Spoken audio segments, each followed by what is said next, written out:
There are some places on Earth where time feels different. In the heart of the Amazon rainforest, beneath the dense canopy of towering trees and vines, lies one such place, where the air is heavy, almost suffocating, with the weight of untold stories, and where every sound, every rustling leaf or distant animal call carries with it the whispers of ancient spirits. This is the land of Yara, the Serpent Queen. Her name, like the rivers that flow through the jungle, has persisted through the centuries, winding its way through the lives of those who still call the forest home. The indigenous tribes of the Amazon revere Yara, but they do so with equal parts respect and fear. Her legend is not one of kindness or benevolence. It is one of power and wrath, of beauty transformed into something darker. But like many legends, hers begins with tragedy. Long ago, Yara was not a creature of myth. She was flesh and bone, a woman of striking beauty and an even stronger spirit. She was born into a time when the land and its people were deeply connected to the spirits of nature. Every river, every tree, every creature had a guardian spirit. And Yara was chosen at birth to serve as the intermediary between her people and the most powerful of these spirits, the water spirits of the Amazon. It was a sacred duty passed down through generations, and Yara took her role as the priestess of the rivers seriously. Her people thrived under her guidance. She would walk the banks of the great rivers, performing rituals, offering sacrifices, and speaking the words of the ancients. The spirits, in return, blessed the land. The rains came when they were needed, the rivers swelled with fish, and the crops grew strong. Yara's connection to the water spirits was profound, and it was said that she could hear their voices in the rippling currents and feel their presence in the mist that rose from the waters at dawn. But the peace of the jungle could not last forever. To the north, a powerful conqueror had set his sights on the fertile lands of the Amazon. His empire was vast, his armies numerous, and his ambition boundless. He had heard whispers of the riches hidden deep within the jungle, gold, precious stones, and resources beyond imagination. But more than that, he had heard of the land's spiritual power, of the water spirits that granted prosperity and life. The conqueror, a man who believed in nothing but his own power, was determined to claim that power for himself. When his army arrived at the edge of Yara's territory, it was as though the jungle itself recoiled. The trees seemed to bend away from the foreign invaders, the animals went silent, and even the rivers slowed their flow, as if holding their breath. The conqueror and his men, however, were oblivious to the signs. They cut through the dense vegetation, their weapons gleaming in the sun, their boots trampling the sacred ground with no regard for the spirits that watched. Yara knew of their approach long before they reached the river. The spirits had warned her, first in dreams, then in the waking world. The waters had turned murky, churning with unease, and the fish had fled downstream. She stood on the riverbank, her heart heavy with the knowledge that a great conflict was coming. But Yara was not afraid. She had faced danger before. Wild animals, rival tribes, even droughts that threatened her people's survival. But this was different. This conqueror was unlike anything she had ever faced. He was a man who did not respect the spirits, who did not understand the balance of life in the jungle. He sought only to dominate. The first encounter was brief. The conqueror's men arrived at the river, their leader standing at the front, a tall figure clad in armor that gleamed like the sun. His eyes were cold, calculating, as he surveyed the land. Yara stood on the opposite bank, dressed in the simple white robes of her people, her long black hair flowing down her back. She held her head high, her gaze unwavering. "I am Yara, priestess of the rivers," she called out, her voice steady despite the tension in the air. "You are not welcome here." The conqueror laughed, a sound that echoed through the stillness of the jungle. "I am not here to ask for permission," he replied. "This land and its rivers now belong to me." Yara felt the anger rising within her, but she kept her composure. "You do not understand what you are dealing with," she said. "These rivers are sacred. The spirits of the water will not allow you to take what is theirs." The conqueror's smile faded, replaced by a sneer. "I have conquered more lands than you can imagine, priestess. Your spirits do not frighten me." With that, he turned and ordered his men to cross the river. Yara watched as the first of the soldiers waded into the water. The spirits stirred, the currents shifting unnaturally, but the soldiers pressed on, their armor clinking as they moved. Yara closed her eyes and whispered a prayer to the river spirits, begging them for protection. At first, nothing happened. The soldiers continued their march, their feet splashing in the shallow water. But then, without warning, the river surged. A wall of water, impossibly fast and powerful, rose from the depths, crashing into the soldiers with the force of a tidal wave. Men were swept away, their screams lost in the roar of the river. The conqueror's eyes widened in shock as he watched his men disappear beneath the surface. But Yara did not rejoice in their demise. She knew that this was only the beginning.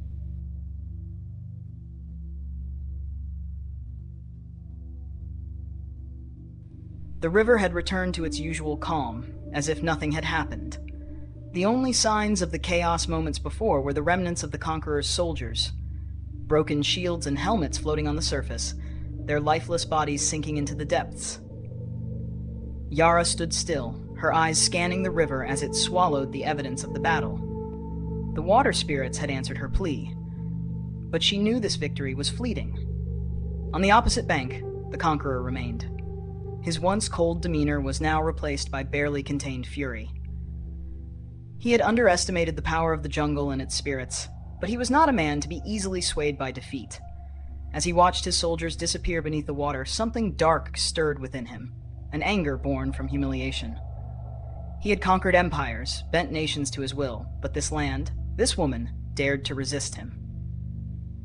He turned his gaze to Yara, who stood motionless across the river, her calm expression in stark contrast to the destruction that had just unfolded. For a moment, their eyes locked. It was a silent battle of wills, a test of resolve. Yara felt the weight of his gaze, the fury radiating from him like heat. She knew he would not retreat. Men like him did not understand the word no. They took what they wanted, regardless of the cost. The conqueror signaled to the few men who had remained behind with him. "Fall back," he ordered, his voice low but filled with venom. "We will return." Yara watched as the conqueror and his remaining soldiers retreated into the jungle, but she did not feel relief. Instead, she felt a deep unease settle in her chest. She knew that he would return, and the next time, he would come with more than just brute force. He would seek to understand the magic of the land, the spirits of the water, and use them to his advantage. For days, the jungle seemed to hold its breath. The usual sounds of the forest, chirping birds, rustling leaves, the hum of insects, were subdued as though the creatures of the jungle sensed the looming threat. Yara spent her days walking along the riverbanks, performing ancient rituals, offering sacrifices to the water spirits. But there was a restlessness in the air, a growing tension that she could not dispel. One evening, as the sun dipped below the horizon and the sky bled into shades of orange and purple, Yara knelt by the river, her fingers trailing through the cool water. She whispered a prayer to the spirits, asking for guidance, for strength. The river murmured back, its gentle current brushing against her hands like a comforting touch. But then, the water grew still. Too still. Yara looked up, her heart racing. The river's surface, which had been rippling softly moments before, was now eerily calm, like glass. The jungle around her had gone silent, not a single leaf rustling, not a single bird calling out. The air felt thick, oppressive. Suddenly, the water in front of Yara began to churn, swirling violently as though something massive was moving beneath the surface. She scrambled back, her heart pounding in her chest as a figure began to rise from the depths of the river. At first, it was nothing more than a dark shadow beneath the water, but slowly, it took form. A woman, her long black hair floating around her like tendrils of smoke, her eyes glowing with an unnatural light. Yara gasped, recognizing the figure immediately. It was the Serpent Queen, the ancient guardian of the river, the spirit who ruled over the waters of the Amazon. She had not shown herself in generations, not since the time of Yara's ancestors. The stories spoke of her power, her beauty, and her terrible wrath, but Yara had never expected to see her with her own eyes. The Serpent Queen's gaze locked onto Yara, her glowing eyes filled with a cold, calculating intelligence. Her voice, when she spoke, was like the rush of the river itself, deep and resonant with an undercurrent of danger. "Why do you call upon me, mortal?" the Serpent Queen asked, her voice echoing through the stillness of the jungle. "Why do you disturb my slumber?" Yara fell to her knees, bowing her head in reverence. "Great Serpent Queen," she said, her voice trembling. "The land is under threat. A conqueror has come, a man who seeks to take the waters and the spirits for himself. He has no respect for the sacred ways." The Serpent Queen's eyes narrowed. "I have felt the disturbance," she said. "The rivers have told me of the invader, of his arrogance. But why do you come to me? Do you not trust the water spirits to protect you?" "I do," Yara said quickly. "But the conqueror, he will return, and he will come with more men, more weapons. He will find a way to break the spirits' hold on the river. I fear that the next time, the spirits may not be enough." The Serpent Queen was silent for a moment, her eyes boring into Yara's, as though she was weighing her words, testing her sincerity. Finally, she spoke again, her voice low and dangerous. "The conqueror is but a man, and men are easily crushed," she said. "But you are right to fear him, for his kind knows no limits. They take and take until nothing is left. If he is allowed to continue, he will strip this land of its life, drain the rivers dry, and enslave the spirits." Yara's heart sank. She had hoped that the Serpent Queen would offer a solution, a way to stop the conqueror before he could strike again. But the Queen's words only confirmed what Yara had feared, that this battle would not be easily won. "What must I do?" Yara asked, her voice barely a whisper. The Serpent Queen's gaze softened, just for a moment, and she reached out, placing a cold, wet hand on Yara's shoulder. "You must become more than what you are," she said. "The spirits of the river have chosen you, Yara, but they have not given you the full extent of their power. If you are to protect this land, you must embrace the power of the serpent. You must become the guardian of the waters, as I once was." Yara's eyes widened in shock. "You want me to become like you?"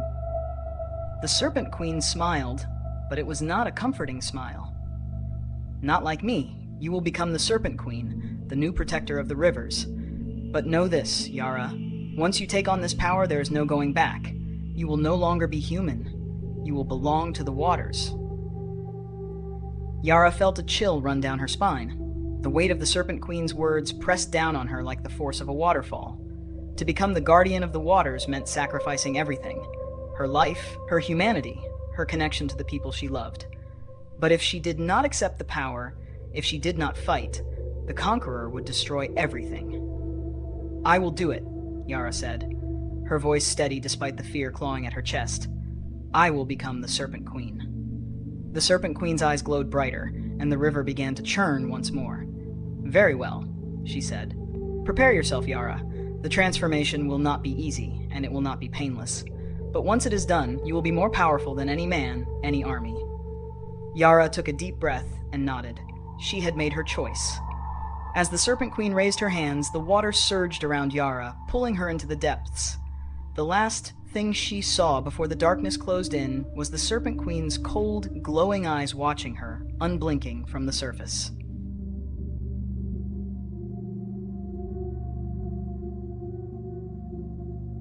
The world surrounding Yara was consumed by darkness as the river's cold depths tugged her downward.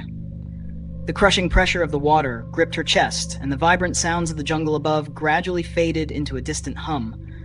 All she could hear now was the roar of the current, pulling her further into the core of the river's depths. Her lungs burned for air, but she didn't resist. She knew that fighting it would bring death. This was the sacrifice, the metamorphosis the Serpent Queen had foretold. It was the price of the immense power she needed to protect her land and her people. Just as the blackness began to envelop her completely, something shifted.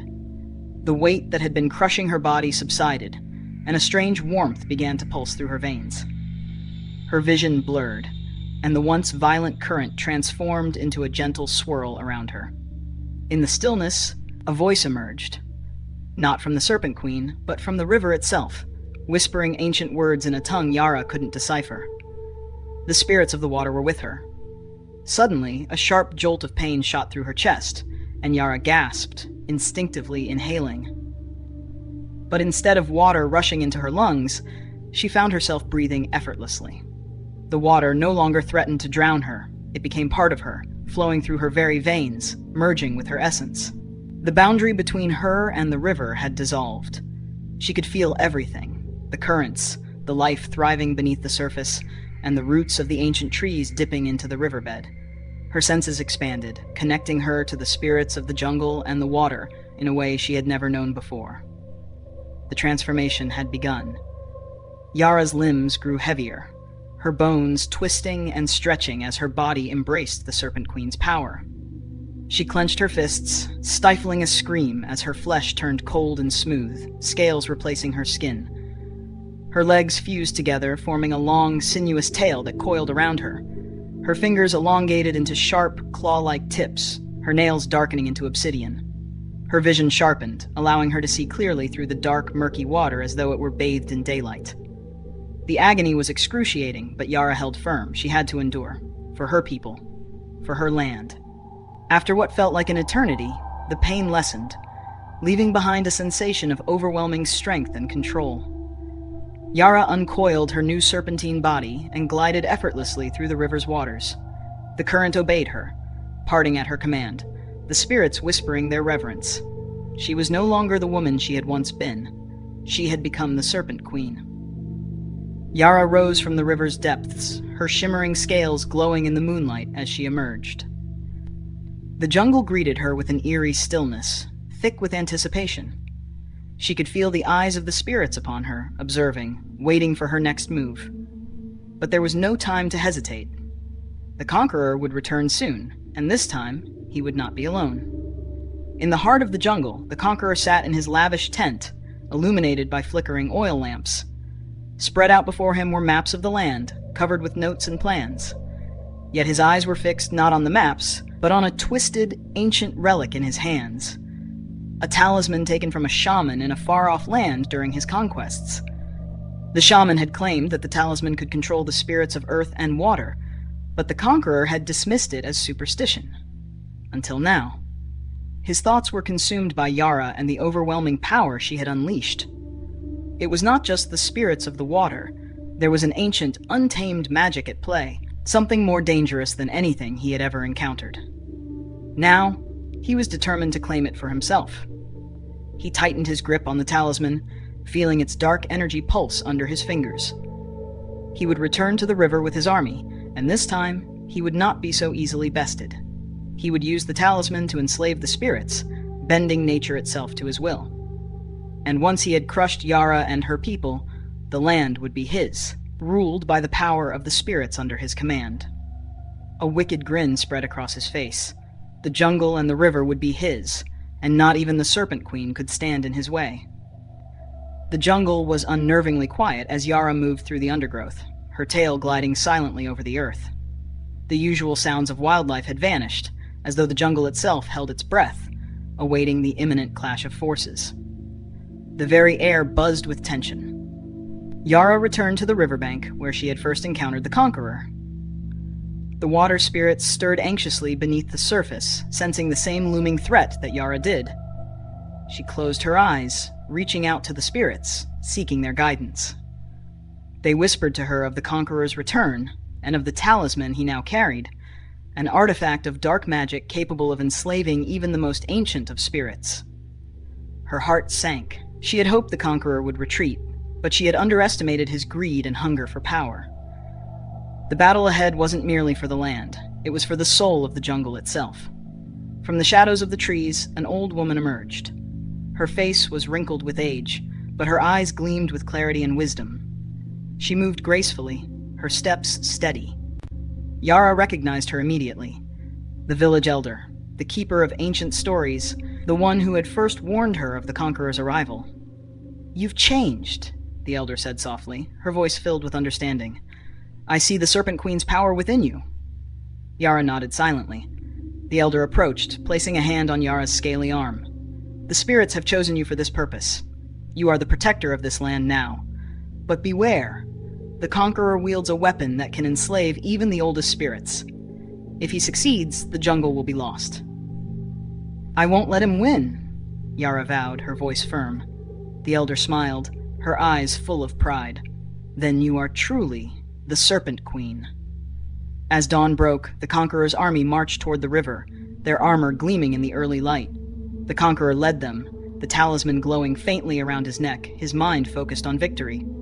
But as they reached the riverbank, A menacing hiss echoed through the jungle. The water churned violently, and from its depths Yara emerged, her serpentine form rising high above the soldiers. Her eyes glowed with unearthly power, and the water obeyed her every command. "I warned you to leave," Yara's voice boomed across the river. "This land is not yours." The conqueror sneered, his hand grasping the talisman. "This land will be mine, Serpent Queen, and so will the spirits." As Yara summoned the river's power, she felt resistance, an unnatural force pushing back. The talisman glowed brighter, and she realized with horror that the conqueror was using it to enslave the very spirits she commanded.